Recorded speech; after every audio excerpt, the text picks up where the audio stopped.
Yo everybody, it's a Bullet Brawl Thursday. Here we go. Rock and roll.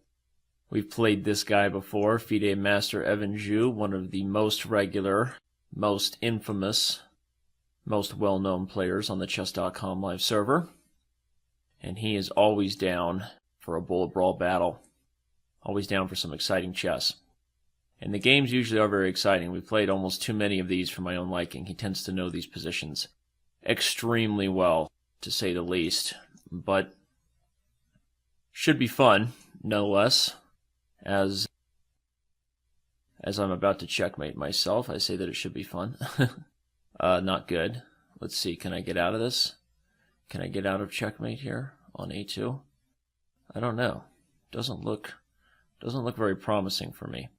That was a blunder. Bringing the knight to d4, obviously, and taking on b4. It was all a blunder.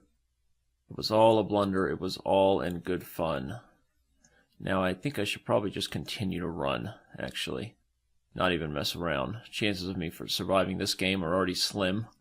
We will be looking to play a second Bullet Brawl, if he allows it. And maybe now we'll take there, before retreating our king somewhere. We'd also like to maybe offer a queen trade if we could get away with it. But I'm not sure I will be able to at this point. Try to attack the queen. Maybe we can win the knight. It is almost pinned after all. If he plays queen a2, I can attack the knight again. And we'll see. Maybe I can muster up something fancy here. I don't have a lot of time. Right now, do not have a lot of time, do I? No, I do not. And that was a blunder of the piece. So now I am simply down. I will move quickly back up, anticipating the check, and even back up into here. And then I will attack his knight again, maybe even take here. Pre-move saving my rook in case he didn't take it. Aha, he didn't. So that helps. Maybe we can survive this thing. The only chance now is time. Will we have the time to commit the crime? Nope, doesn't look like we will. Oh, we did. Somehow we did. Oh my gosh.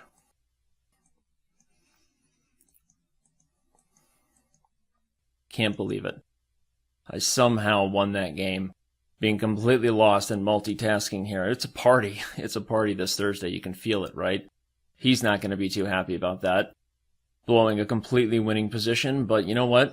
Sometimes it happens whenever you're playing Bullet. Sometimes things get weird and fancy.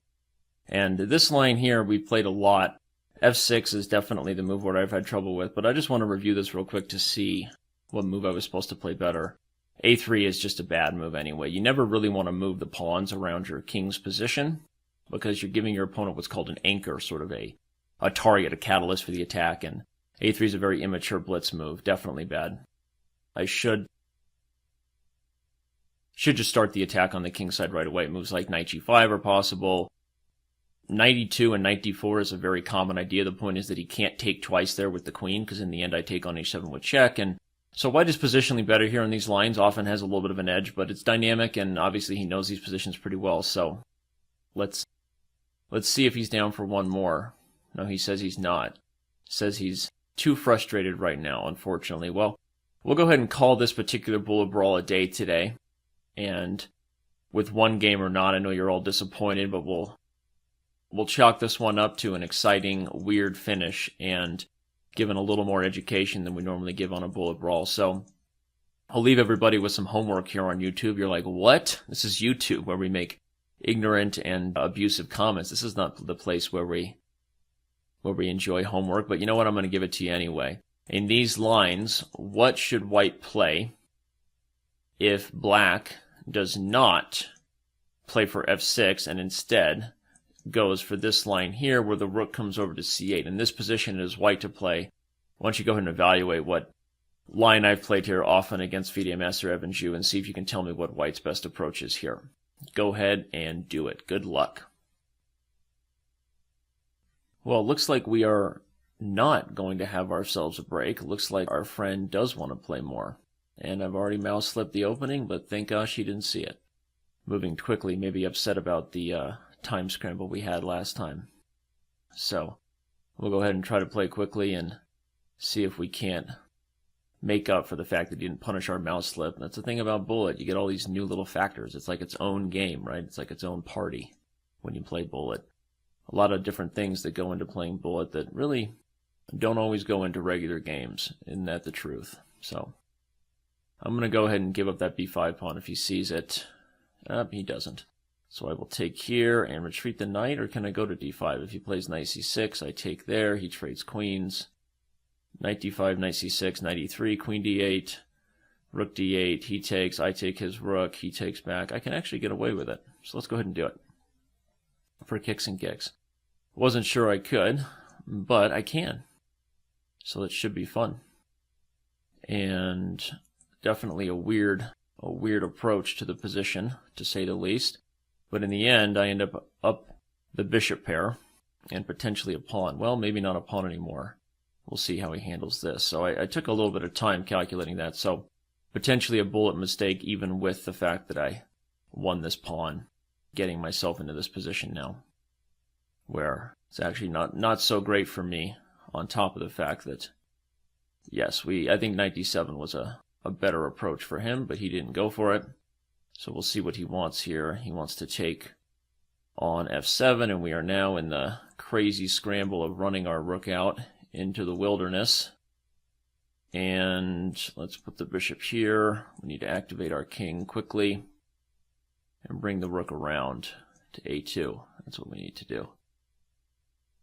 All right, well, he wants to give check, and so we will attack again. Give check again. Attack the b-pawn. Didn't really do anything for us now, did that? Nope, it really didn't. But he's not queening just yet. Oops, I was supposed to take there. So that was a mistake.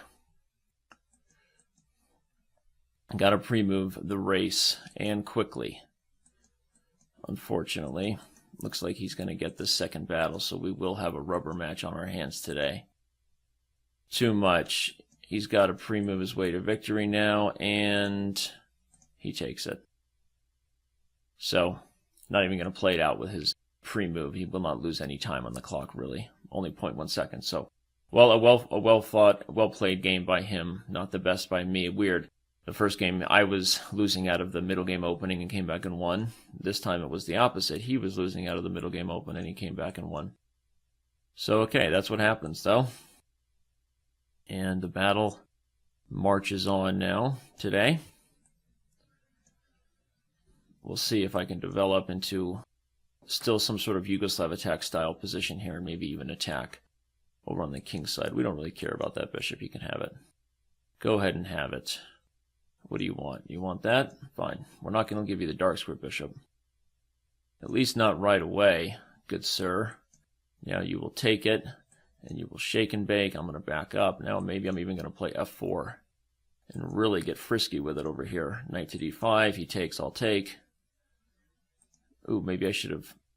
That might have been a mistake. Maybe I should have taken with the bishop. I'm not sure. Hard to tell at this point. Having to defend the b-pawn now. This has gotten very weird. Knight to c1, I guess. Looks like it makes sense to guard both a2 and d3. Maybe next move I should just play a3 and kick his knight back and potentially look to take on d7, right? And if not d7, maybe something else. I can bring the knight back to d5 and hit e7, which kind of makes sense. So let's go ahead and do it. And then we will... Oh, really? Okay, he wants to allow that. I will take here and then fork him on c6, winning the exchange or the bishop. I'll probably move the bishop. Yeah, makes sense. Bring the rook over to c1. Now he resigned. Okay. Well, we'll call it a day, I guess, for this Bull Brawl now, finally. Don't forget to follow me on Twitter. We just tweeted that we were about to have this party take place, so hope you enjoyed the show. We'll take 2 out of 3 here today and move on. My opponent says he wants to play 3 minute instead of 1 minute. Doesn't like the 1 minute fire today, so maybe we'll jump over to that and record a live session that you will later see on YouTube. So have a good day, everybody, and I'll see you around on Chess.com.